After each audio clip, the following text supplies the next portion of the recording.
So, how is everyone? I hope you're all well. So, what it seems is happening now is that they are trying to crack down on the online rumour mill. And they've come out and sort of lashed back at some of the things that have been said. And there's been a lot been said, isn't there? And who knows what is right and what is wrong. And to be fair, the majority of the confusion has been caused by law enforcement and their flip-flopping between things.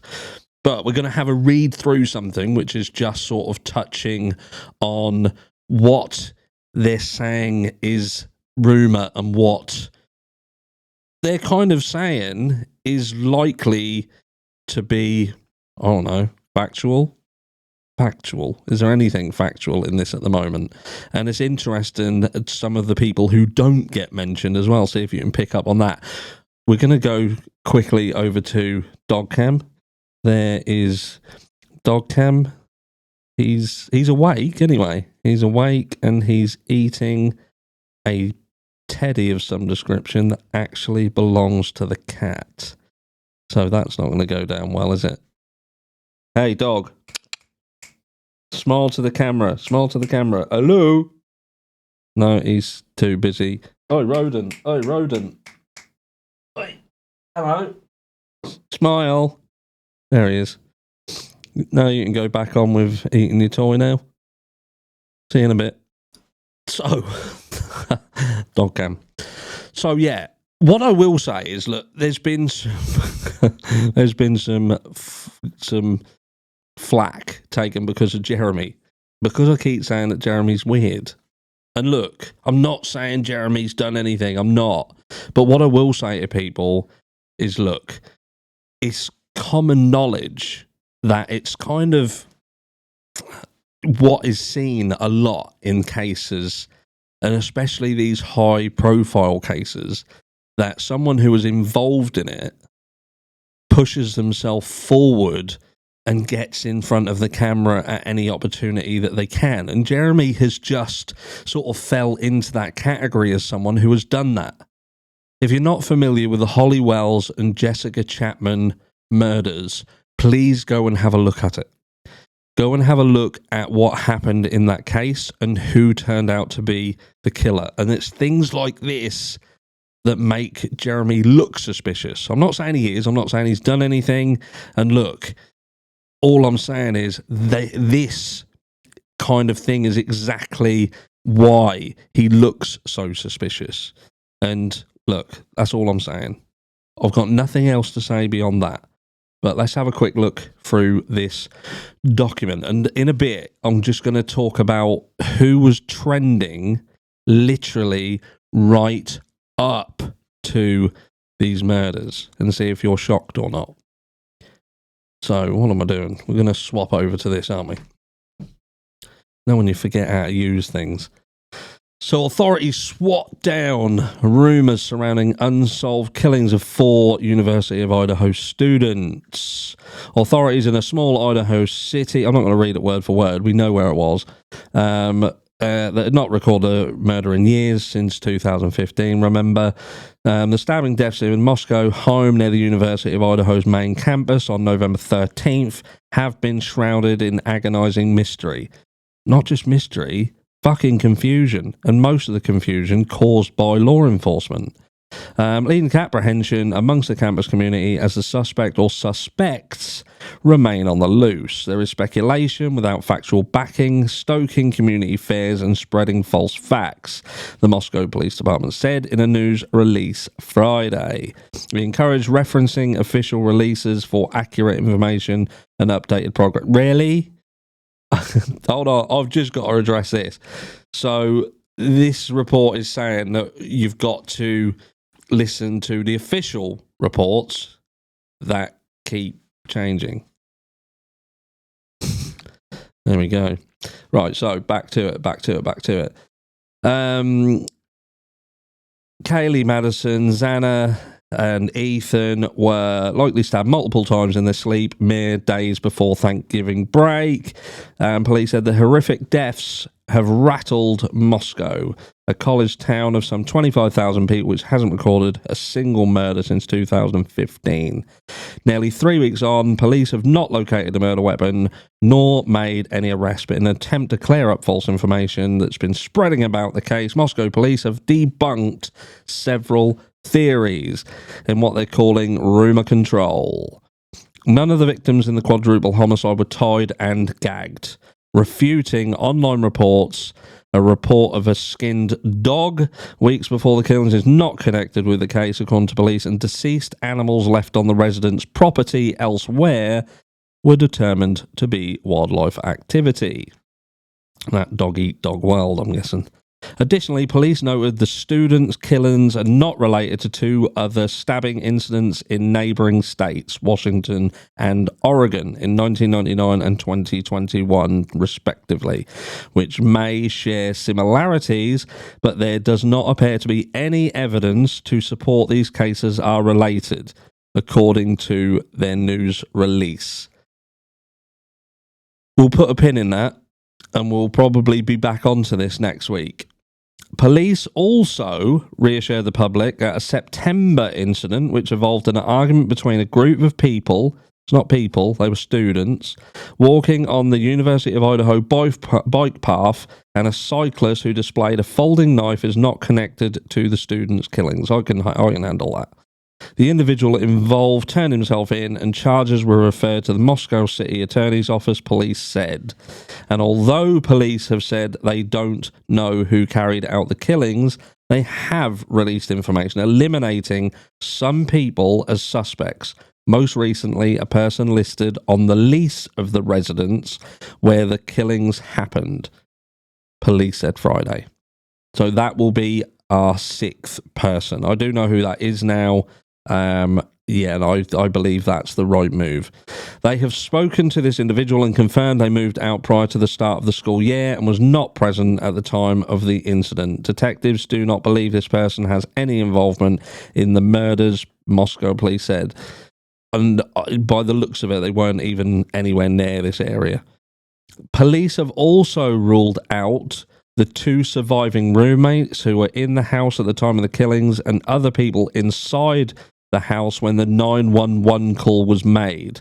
The person who made the 911 call alerting authorities to the home after the killings has not been identified, police said Friday.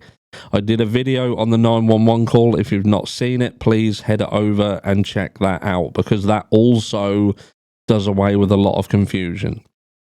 So, Goncalves and Mogen, two of the victims, were driven home by someone after the pair purchased food from a truck. Hours before they were killed, authorities have ruled out the driver as a suspect. Additionally, a man seen in the surveillance video from the food truck visited by Goncalves and Mogen, and another man the pair called numerous times in the hours before their deaths, were also ruled out as suspects by police. So that may be tactical, perhaps, who knows? I think we know who they're talking about there.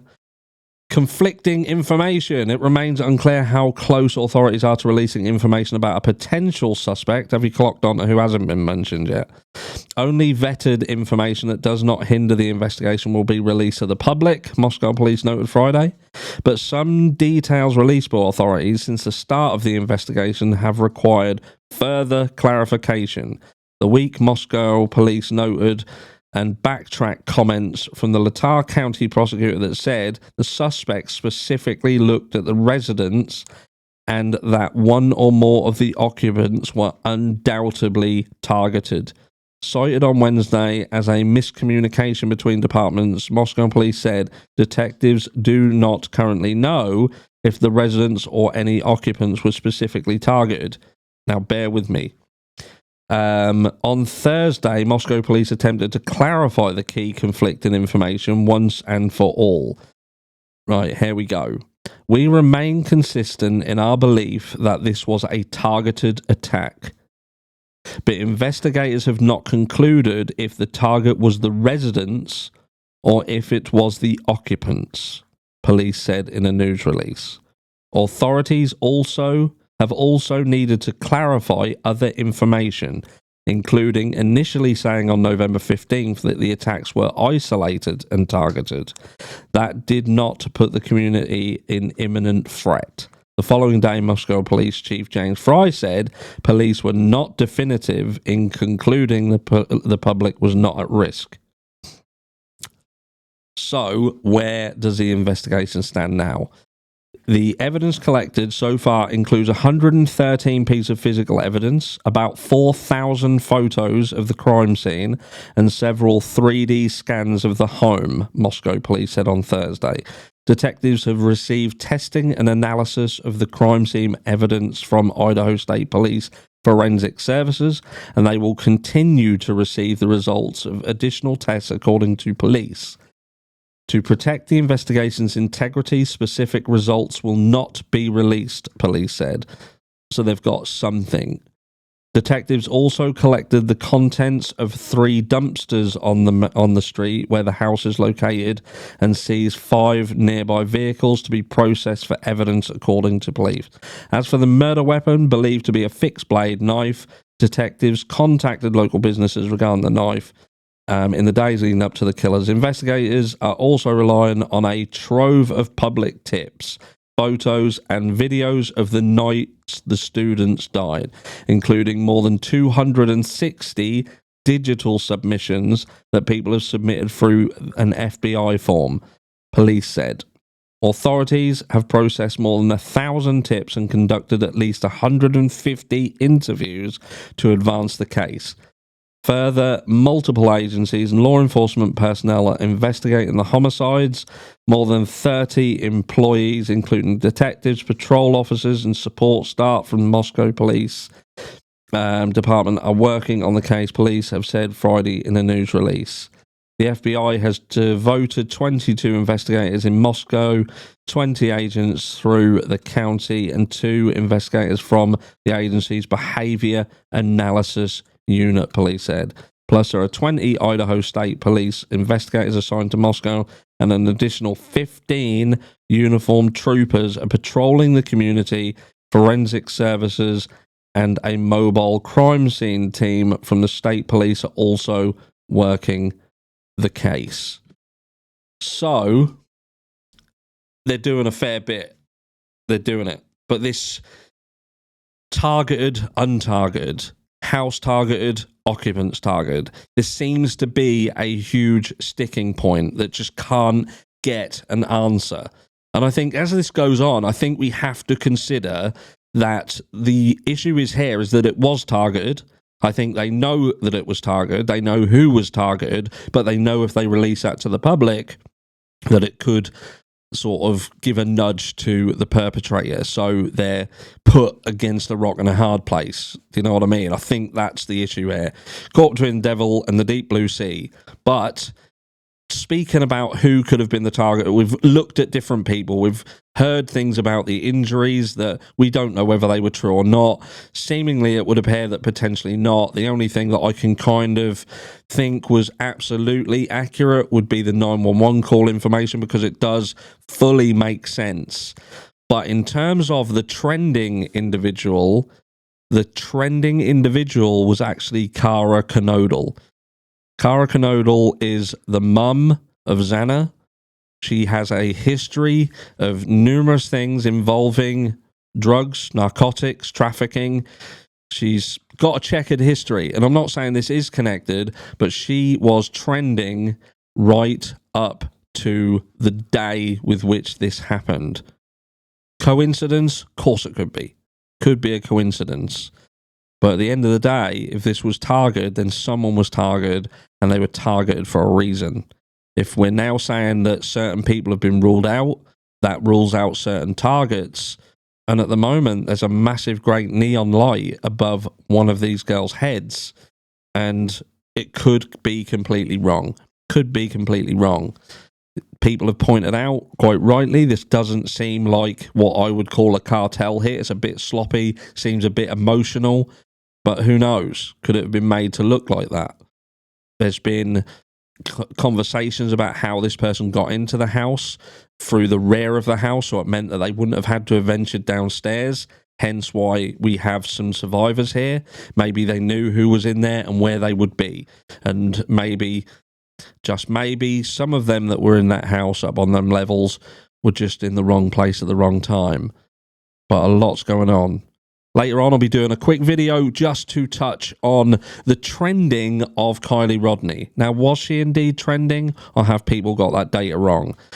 Who knows? But I'll catch you all in the next one.